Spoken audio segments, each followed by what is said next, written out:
Apex News, India, Northeast. नमस्कार, मैं Rudika S Link Apex News India में आपका स्वागत है। आइए डालते एक नजर आज की सुर्खियों पर।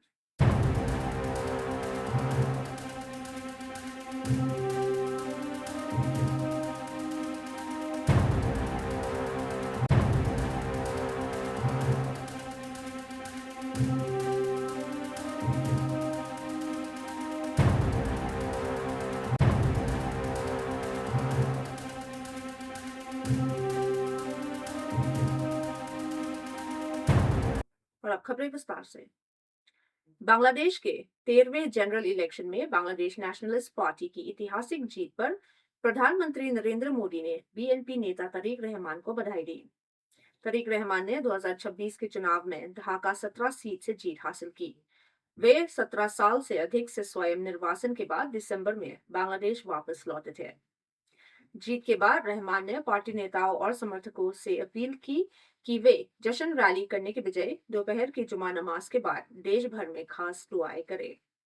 एक्स पर एक पोस्ट में प्रधानमंत्री मोदी ने कहा कि उन्होंने तरीक रहमान को संसदीय चुनाव में निर्णायक जीत के लिए हार्दिक बधाई दी।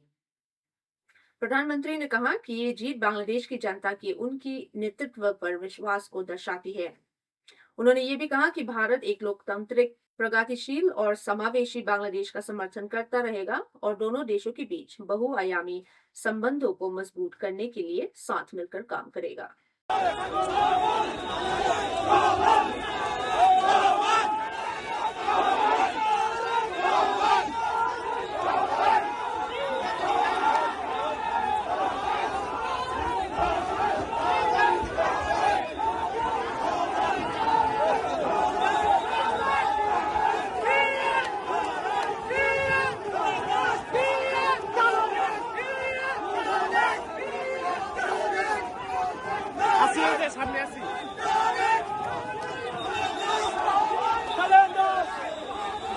हजार 41 ভোট জনাব তারেক রহমান, বাংলাদেশ জাতীয়তাবাদী দল ধানের শীষ, প্রাপ্ত ভোট ৭২,৬৯৯। জনাব মঞ্জুর হুমায়ুন, ইনসানিয়াত বিপ্লব বাংলাদেশ, আপেল প্রতীকে ৮০ ভোট। মোহাম্মদ রাশেদুল হক, বাংলাদেশ লেবার পার্টি, আনারস প্রতীকে ৬০ vote. As we are aware, India supports free, fair and inclusive elections in Bangladesh. This development must be seen in or should be seen in that context.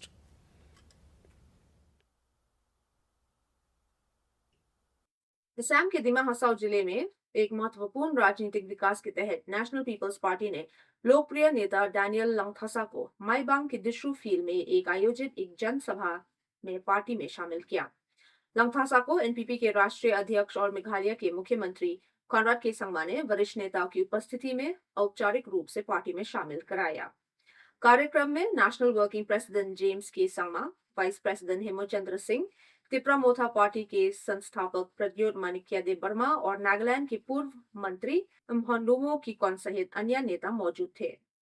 सभा को संबोधित करते हुए Conrad Sangma ने कहा कि ये शामिल होना पार्टी के विकास दृष्टिकोण पर बढ़ते विश्वास को दर्शाता है, जो जनजातीय पहचान, मूल निवासी अधिकार और ग्रास रूट्स आकांक्षाओं पर आधारित है। उन्होंने वन नॉर्थ ईस्ट के दृष्टिकोण को दोबारा दोहराया। डैनियल जी और उनके पूरे सपोर्टर्स आज हमारी पार्टी में शामिल हुए हैं। उनका बहुत बहुत हार्दिक स्वागत है।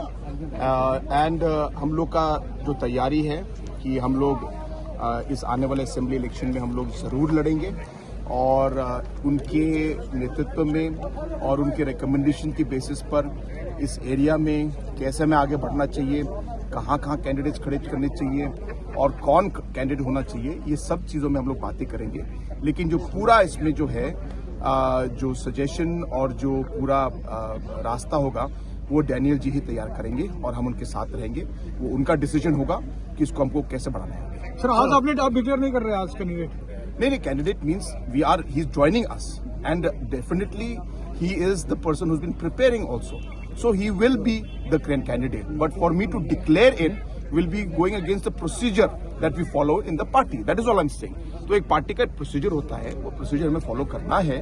लेकिन हम सब जानते हैं, आई शुड से अनऑफिशियली, कि डैनियल जी तैयारी कर रहे हैं, वो हमारी पार्टी में आएंगे, खड़े होंगे, ये बिल्कुल सही बात है। लेकिन डिक्लेयर ऑफिशियली करना एक पार्टी का प्रोसीजर है, जिसमें हम प्रोसेस फॉलो करेंगे और इसको सही समय पर डिक्लेयर करेंगे। लेकिन सब जानते हैं कि डैनियल जी ही यहाँ पे कैंडिडेट होंगे। सर एक चीज और है सर, आप लोग अलायंस है सर, आप लोग अलायंस है एनडीए के साथ, लेकिन एनडीए के तो बीजेपी कैंडिडेट ऑलरेडी है, तो फिर यहाँ पे आप लोग यहाँ पे हमारा जो है स्टैंड बहुत क्लियर हर इलेक्शन में है कि हमारी पार्टी की अपनी आइडेंटिटी है, हमारी क्लियर हूँ। हम लोग इतिहास बदल नहीं सकते, जो हो गया 50 साल 70 साल पहले वो हुआ है, गलत हो या सही हो उसके लिए हम लोग यहाँ पे डिस्कस करने के लिए हम लोग नहीं आए। लेकिन बैठ सकते हैं, अलग से बात कर सकते हैं। लेकिन अब हम लोग को ये सोचना है एज अ पीपल, चाहे असम एरिया, दिमा हसाव एरिया, मेघालय एरिया हो, कि हम आगे कैसे बढ़े। और जो स्थिति हमारे सामने है उस स्थिति को देखकर हम लोग किस तरीके से हम लोग अपना स्ट्रैटेजी बनाए, ये समय उसके लिए है। तो इसलिए गिवन सर्कमस्टांसेस में हमें जो हिस्टोरिक फैक्ट्स है उसको देखकर हमें सबको मिलकर साथ चलना है आगे, ताकि हम लोग हमारे लोगों को, हमारे स्टेट्स को और हमारे रीजन्स को हम लोग आगे ले जा पाए। नंबर 1। नंबर 2, जो आपने कहा है कि हम लोग का ये बी टीम का जो है ये जब पॉइंट, बहुत सारे ऐसी स्थिति हैं आपने देखी होंगी। आपको याद होगा CAA में जब आया समय आवाज किसने उठाई? एनपीपी ने आवाज उठाई और अलग अलग पार्टीज ने आवाज उठाई, और उस समय हमें हमारे लोगों के लिए जो गलत लगा हमने आवाज दी। अगर हम लोग एक तरीके से आप देखते कि हम लोग बीटीए में ये है तो हम लोग चुप रहते, लेकिन हम लोग का काम जो है हमारे लोगों के हित में है। जो हमको लगेगा कि हमारे लोगों के लिए सही है, हम उस रास्ते में काम करेंगे। जहां हमें लगा कि सिचुएशन है, गलत है, हमें आवाज उठानी है, हम लोग आवाज उठाएंगे। और पॉलिटिक्स में हमें सब चीजों को, पूरे इकोसिस्टम को देखकर, पूरे देश के पॉलिटिक्स को, नॉर्थ ईस्ट के पॉलिटिक्स से काम करना है। लेकिन इसका मतलब ये नहीं कि हम लोग कुछ भी हो जाए हम चुपचाप बैठकर हम लोग उसको एक्सेप्ट करेंगे, ऐसा नहीं है। लेकिन हम लोग सिचुएशन के हिसाब से काम करेंगे, और सबसे इंपॉर्टेंट अपनी आइडेंटिटी हम लोग बरकरार रखेंगे। और नंबर 2, हमारे लोगों के लिए जहां जरूरत पड़ेगी हम अपनी आवाज उठाएंगे। सर मेघालय प्रदेश कांग्रेस कमेटी के अध्यक्ष विंसेंट एच पाला ने ईस्ट यांगटे हिल्स के मिन्संगाट थंग्सपो में हुए कोल माइन ब्लास्ट पर अपना रुख कुछ नरम दिखाया, जिनमें 32 लोगों की जान गई। पाला ने कहा कि दुर्घटना कहीं भी हो सकती है और उन्होंने सीधे तौर पर राज्य सरकार को दोषी ठहराने से इनकार किया। ये बयान उनके पहले की कठोर आलोचना भरे रुख से अलग माना जा रहा है।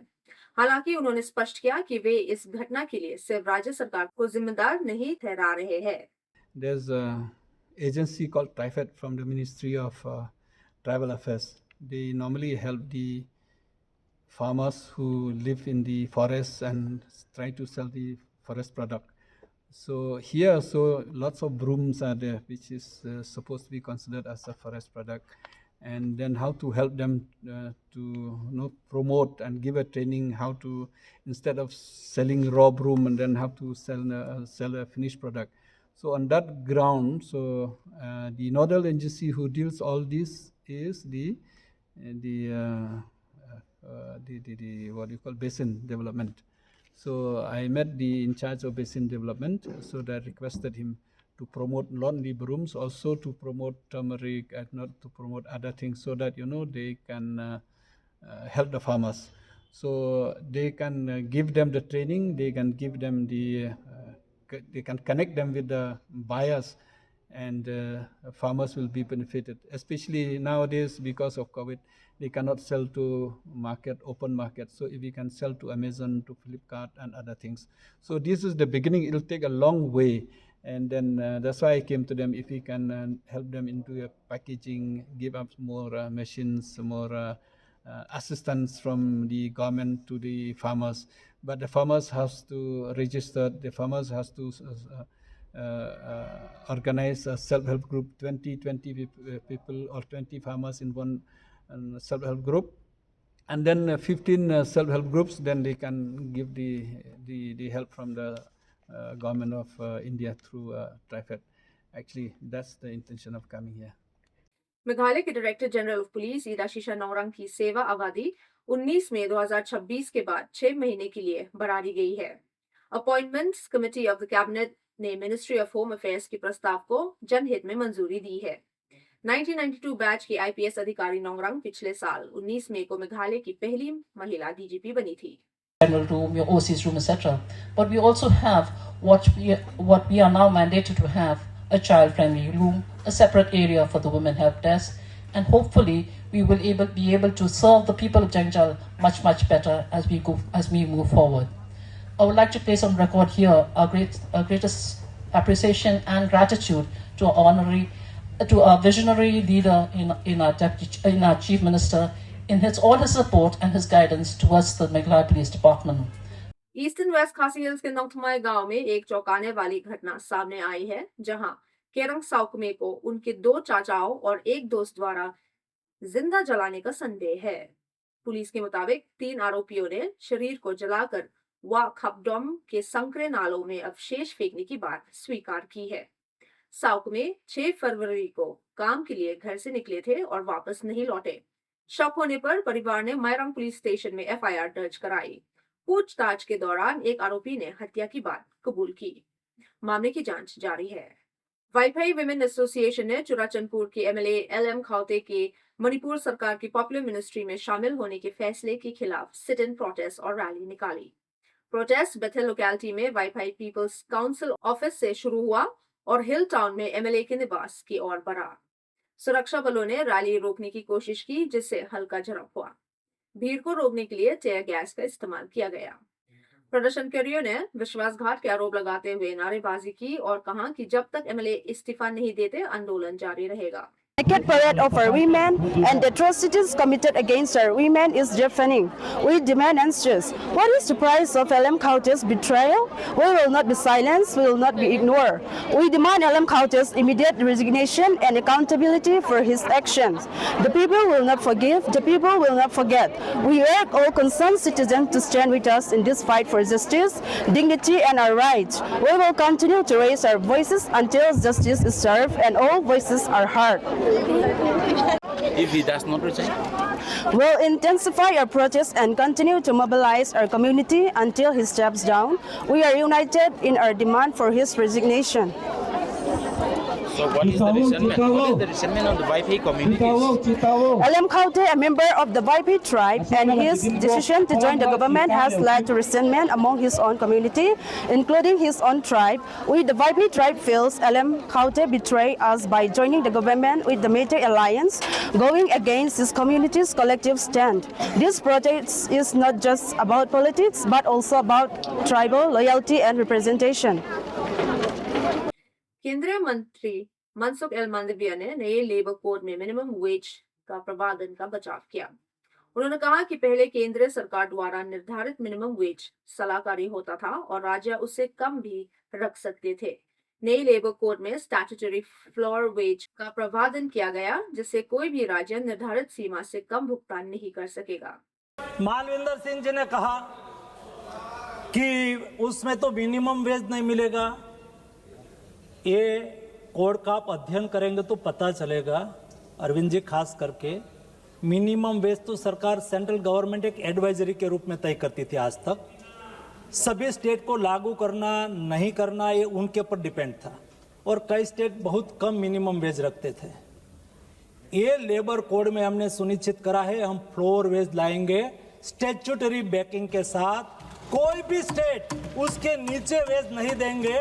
अभी बिस्टा जी यहाँ भाषण दे रहे थे, मैं उनके क्षेत्र में नॉर्थ ईस्ट में बंगाल में नॉर्थ ईस्ट बंगाल में गया था, नॉर्थ बंगाल में गया था और वहाँ ये व्यापारी है लेकिन कामगार के लिए उन्होंने जो वहाँ पर हमारे बगान के कामदार मुझे मिले, उन्होंने कहा कि हमें ना महिला और पुरुष को समान वेतन मिलता था, ना महिला के लिए कोई काम करते हैं वहां कोई अच्छी फैसिलिटी थी, ना समान वेतन था। ये लेबर कोड महिला और पुरुष को समान वेतन की गारंटी देता है। आप कैसे कैसे पॉलिटिकल विरोध करेंगे और इसलिए टिका नहीं। आज बंद की इफेक्ट आपने देखी होगी। कितनी भी मेहनत करी ना, देश नरेंद्र मोदी के साथ खड़ा रहा, आपके साथ नहीं रहा। देश सच्चाई के साथ रहेगा। जो आप सच होते ना तो देश रोड पे होता, हम सच है ना तो देश नरेंद्र मोदी के साथ है। दोस्तों, ऐसा पॉलिटिकल विरोध करने से विरोध नहीं चलता है। मोदी सरकार ने सभी शिक्षण संस्थाओं को निर्देश दिया है कि वे विदेशी नागरिकों की एडमिशन की जानकारी 24 घंटे के अंदर प्रशासन को दे। इस कदम का उद्देश्य मॉनिटरिंग प्रणाली को मजबूत बनाना है।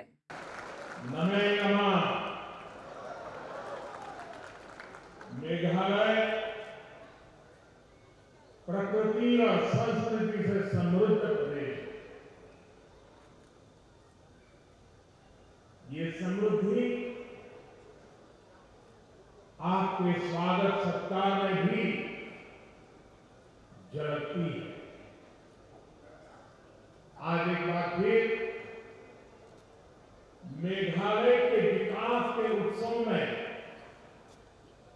सहभागी होने का हमें अवसर मिला। सभी मेघालय के मेरे भाइयों बहनों को कनेक्टिविटी, शिक्षा, कौशल, रोजगार की दर्जनों परियोजनाओं के लिए बहुत बहुत बधाई है।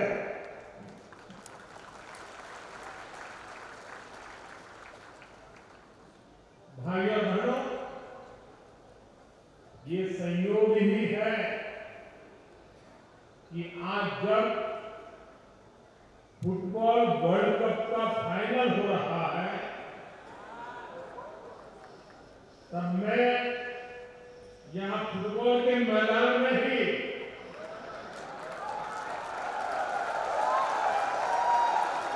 फुटबॉल प्रेमियों के बीच में हूं।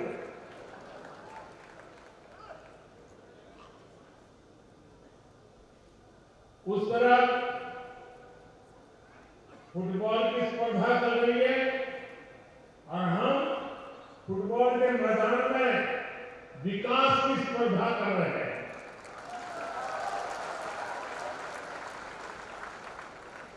मुझे एहसास है कि मैच कतर में हो रहा है, लेकिन उत्साह और मन यहां भी कम नहीं है। और साथियों, जब फुटबॉल के मैदान में हूं और फुटबॉल फीवर चारों तरफ है, तो क्यों ना हम फुटबॉल की परिभाषा में बात करें, फुटबॉल का एक नाम लेकर बात करें। हम सबको मालूम है कि फुटबॉल में अगर कोई खेल भावना के विरुद्ध, स्पोर्ट्समैन स्पिरिट के खिलाफ अगर कोई भी व्यवहार करता है तो उसे रेड कार्ड दिखाकर बाहर कर दिया जाता है। इसी तरह पिछले 8 वर्षों में हमने नॉर्थ ईस्ट के विकास से जुड़ी अनेक रुकावटों को रेड कार्ड दिखा दिया। भ्रष्टाचार, भेदभाव, भाई भतीजावाद, हिंसा, प्रोजेक्टों को लटकाना, भटकाना, वोट बैंक की राजनीति को बाहर करने के लिए हम ईमानदारी से प्रयास कर रहे हैं। लेकिन आप भी जानते हैं, देश भी जानता है, इन बुराइयों की, बीमारियों की जड़ें बहुत गहरी है। इसलिए हम सबको मिलकर के उसे हटा करके ही रहना है। हमें विकास के कार्यों को joint platform of 10 central trade unions ने देशव्यापी जनरल स्ट्राइक का ऐलान किया है। 9 जनवरी को मंजूर की गई इस हड़ताल का उद्देश्य सरकार की नीतियां, जिन्हें यूनियंस ने मजदूर और किसान विरोधी बताया है, के खिलाफ विरोध दर्ज करना है। संयुक्त किसान मोर्चा ने भी इस आंदोलन को समर्थन दिया है। छात्रा और युवा संगठन भी अभियान में शामिल है। मुख्य मुद्दा केंद्र सरकार द्वारा नोटिफाई किए गए 4 लेबर कोड्स का विरोध है। From MCOT, we from all our unions, we are from CRU Shillong unit. So we, all the members, we strongly condemn this force, and we want the labor laws, the 29 labor laws which were been earlier implemented, these laws to be implemented again. Thank you. And to the employer of different corporate segments. Since we represent from the corporate segment, so we have a different sort of issues, different sort of always issues are coming up with the corporate, different levels of owners are there in our every different companies are belonging. But as a CRU representation, we have all India more than 1 lakh members, and all India we are going in strike today, so there will be no field work. And because of our representation, there were many issues, medicine related issues, which has been taken care of. We have, lastly, we have from 2019, we have discussed regarding the GST, no GST on the medicines and all. It has been like for a long fight, and for that fight, you could, many of us, we know that recently it has been from medicines and life-saving drugs, those GST has been removed. So same way, these labor codes are also going to harm us in a very way. The working class people, we do not accept this labor code, because in corporate segment we don't have, especially in our medical and sales representative segment, we do not have any time frame. We are not having any time frame. We are asking the government to fix a statutory time frame so that we could know this is our time frame. We have to work from this hour to this hour. We do not have anything as such. Then we are like harassed on the sales ground. We have been victimized on the sales ground. So we have put our demand to the government as well to the employer that those sales ground are not to be pushed on us. It is not the responsibility. BJP नेता दिलीप घोष ने पुरुलिया की एक मजदूर की महाराष्ट्र में मौत और बांग्लादेश के चुनाव पर प्रतिक्रिया दी। उन्होंने बिना पूरी जानकारी के आरोप लगाने से बचने की सलाह दी और बांग्लादेश में शांति और विकास की आशा व्यक्त की। बांग्लादेश की जनता ने जो मताधिकार प्रयोग किया और सरकार को चुना है, उनको तो स्वागत करना चाहिए। हमारे यहाँ शुभेच्छा है। बहुत जल्दी बांग्लादेश में शांति आएगा, बांग्लादेश फिर से विकास की पथ पर चलेगा और ये उम्मीद है, और भारत के साथ अच्छा संबंध भी बने। पाकिस्तान ने दावा किया है कि यूनाइटेड स्टेट्स ने USTR का एक सोशल मीडिया पोस्ट हटा दिया, जिसमें पूरा जम्मू कश्मीर, पाकिस्तान ऑक्युपाइड कश्मीर और गिलगित बल्तिस्तान को भारत का हिस्सा दिखाया गया था। रिपोर्ट के मुताबिक ये map India US trade announcement के दौरान दिखाया गया था, जिसे बाद में हटा दिया गया। Contacted the US authorities. They realized that this map was illegal. The international map on Jammu and Kashmir, and as a result, international map delineating Pakistan and Indian territories is legally sanctified by the United Nations. So if you go to the United Nations website, you would see the accurate map. And we note with satisfaction that the US side made the requisite correction to highlight the legal UN-sanctioned map of this of our region, which clearly delineates Jammu and Kashmir as a disputed territory whose settlement is to be done through a UN-administered plebiscite under in accordance with the UN Security Council resolutions. Kargil के शहीद captain जिंतू Gogoi की मां ने कांग्रेस नेता गौरव गोगोई पर सवाल उठाए। उन्होंने कहा कि उनके बेटे ने देश के लिए बलिदान दिया और वे पाकिस्तान के पक्ष में कभी नहीं थे। যাব নাপাইছিল, কিয়নো তেওঁলোক আমাৰ শত্ৰু হৈ আছে, কিন্তু তেওঁ কেতিয়াও যাব নাপাইছিল। এজন ল'ৰা ইয়াত তেওঁলোকে যুদ্ধ ক্ষেত্ৰত গ'ল যদিও তেওঁ দেশৰ কাৰণে গৈছে, কিন্তু এইটো কথা মই কৈছো, তেওঁ কিন্তু পাকিস্তানলৈ যোৱাটো বহুত ভাল পোৱা নাই। সেইটোকে কৈছো, ইয়ালৈ আপোনালোকে বেটাৰ সমাধিলৈ আহিছে, গোটেইবিলাক গোট খাইছে, মোৰ সেইটো কাৰণে মই বহুত সুখী হৈছো আৰু মোৰ খুব ভাল লাগিছে। আপোনালোকে যে আমাক সহায় নাই, বেটা গুচি গৈছে যদি আপোনালোক আমাৰ বেটাবোৰ আহিছা, সেইটো কাৰণে মই আজি বহুত সুখী হৈছো। इंडियन एयरफोर्स ने डिब्रूगढ़ के मोरान में नेशनल हाईवे 127 पर बने इमरजेंसी लैंडिंग फैसिलिटी पर ट्रायल रन किया। सुखोई 30, राफेल, तेजस, हरक्यूलिस और एंटोनॉफ एयरक्राफ्ट ने इस अभ्यास में भाग लिया। प्रधानमंत्री नरेंद्र मोदी इस सुविधा का उद्घाटन करेंगे और एरियल डेमोन्स्ट्रेशन दिखेंगे।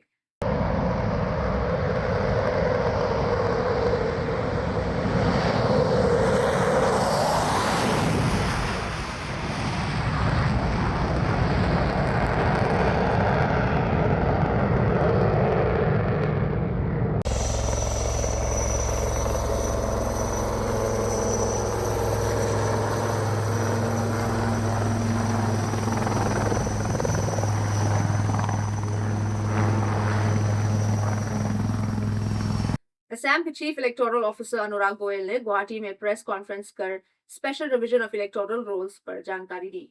उन्होंने बताया कि बूथ लेवल ऑफिसर्स ने 20 दिसंबर से घर घर जाकर सत्यापन किया। लगभग 7.6 लाख नए रजिस्ट्रेशन के फॉर्म 6 प्राप्त हुए, जिनमें से करीब 5.86 लाख स्वीकार और 1.40 लाख अस्वीकार किए गए। कुल मिलाकर 10.63 लाख आवेदन विभिन्न श्रेणियों में मंजूर किए गए। उन्होंने कहा कि पूरी प्रक्रिया ट्रांसपेरेंट, सिस्टमैटिक और नियम आधारित रही। যোৱাকালি গোটেই 35খন জিলাখনত স্বীকৃতি প্ৰাপ্ত যে ৰাজনৈতিক দল আছে আমাৰ নেশ্যনেল আৰু ষ্টেট পাৰ্টি, তেওঁলোকক ডিচি যোগেদি মিটিং পাতি ইয়াৰো সকলৰ লগত ভোটাৰ তালিকাৰ এটা প্ৰিণ্টেড কপি আৰু এটা ছফ্ট কপি তেওঁলোকৰ হাতত দি দিয়া হ'ল। এই যে গোটেই সংশোধনী প্ৰক্ৰিয়া আপোনালোকে জানে, আমি নৱেম্বৰ মাহত আৰম্ভ কৰিছিলোঁ, যেতিয়া election commission house to house survey বুলি কৰিবলৈ আদেশ দিছে। এই হাউচ টু হাউচ ছাৰ্ভেত আমি আপোনালোকক লগ পাইছোঁ। আপোনালোকৰ যদি মনত আছে, মই এটা ফিগাৰ আপোনাক আকৌ মনত কৰাব বিচাৰিছোঁ। হাউচ টু হাউচ ছাৰ্ভে পৰা আমি যেতিয়া হাউচ টু হাউচ ছাৰ্ভে শেষ কৰিছোঁ 20 ডিচেম্বৰলৈ, তেতিয়া আমি এটা ফিগাৰ কৈছিলোঁ কি 4,78,992 মানুহ BLO চিনাক্ত কৰিছে, মৃত আছে যে 4,78,992 আৰু 5,23,680 মানুহ যি পাৰ্মানেণ্টলি শিফটেড, যি মানে চিনাক্ত কৰিছে তেওঁলোকে ঘৰে ঘৰে যায়। তাৰ বাহিৰেও 6,27,696 তেনেকুৱা ইলেক্টৰ পাইছে যি 18+, কিন্তু তেওঁলোকে ভোটাৰ তালিকাত সোমোৱা নাই। চ' তেনেকুৱা মানুহ চিনাক্ত কৰা হৈছে। কিন্তু 27 ডিচেম্বৰত যেতিয়া ড্ৰাফ্ট পাব্লিকেশ্যন হৈছে, এইটো স্পেচিয়েল ৰিভিজন হে, SIR নহয়। মই আগতেও কৈছোঁ, যি মানুহ মৃত হিচাপে চিনাক্ত হৈছে বা যি মানুহ পাৰ্মানেণ্টলি শিফটেড হিচাপে চিনাক্ত হৈছে, তেওঁলোকে গোটেই মানুহ ড্ৰাফ্ট লিষ্টত অন্তৰ্ভুক্ত হৈছে। কোনো নামটো ড্ৰাফ্ট লিষ্টত কোনো নামটো কৰ্তন হোৱা নাই, খালি চিনাক্তকৰণহে কৰা হৈছে হাউচ টু হাউচ ছাৰ্ভেত। মই এই বস্তুটো আগতো ক্লিয়াৰ কৰিছোঁ, এবাৰ আকৌ কৰি আছোঁ, কাৰণ আগত কাৰোবাৰ অকণমান ভুল এটা বুজা ভাৱ হৈছে কি একেটা মানুহ আগতে কাট খাই গ'ল ন। এই গোটেইখন মানুহ ড্ৰাফ্ট ভোটাৰ তালিকাত অন্তৰ্ভুক্ত হৈছে। তাৰপিছত প্ৰক্ৰিয়াটো আৰম্ভ হ'ল 27 ডিচেম্বৰৰ পৰা 22 জানুৱাৰীলৈ ফৰ্ম 6, 7 আৰু 8, মানে যে আমি এডিশ্যন, ডিলিশ্যন বা যে কাৰেকশ্যন বুলি কওঁ, কাৰেকশ্যনত বহুতকেইটা বস্তু আছে। শিফটিং হ'ব পাৰে, নাম কাৰেকশ্যন হ'ব পাৰে, PWD ষ্টেটাছ মাৰ্ক কৰিব লগা হ'ব পাৰে, বা আপুনি এপিক নম্বৰো নতুন এপ্লাই কৰিব পাৰে, আপোনাৰ আগৰটো যদি হেৰাই গ'ল, নষ্ট হৈ গ'ল বা যিকোনো কাৰণত নহওক। চ' সেইকেইটা ফৰ্মৰ লোৱা প্ৰক্ৰিয়াটো আৰম্ভ হ'ল। এই প্ৰক্ৰিয়া যেতিয়া আৰম্ভ হ'ল, মই ইয়াতে আমি কিমান ফৰ্ম পালোঁ মই প্ৰথম ক'ব বিচাৰিছোঁ, কাৰণ সংবাদ মেলত বা ছ'চিয়েল মিডিয়াত বহুতখিনি বস্তু পালোঁ আমি, যি 27 ডিচেম্বৰৰ পৰা 22 জানুৱাৰীলৈ বা ফেব্ৰুৱাৰী ফাৰ্ষ্ট উইকলৈ চলি থাকিল। ফৰ্ম 6 মানে নতুন নাম दाखिल करार करने जे हमें फॉर्म पाइसु। अब वक्त हो चुका है आपसे विदा लेने का। कल फिर मिलेंगे कुछ और खबरों के साथ, तब तक के लिए हमें इजाजत दीजिए। नमस्कार। Apex News, India, Northeast।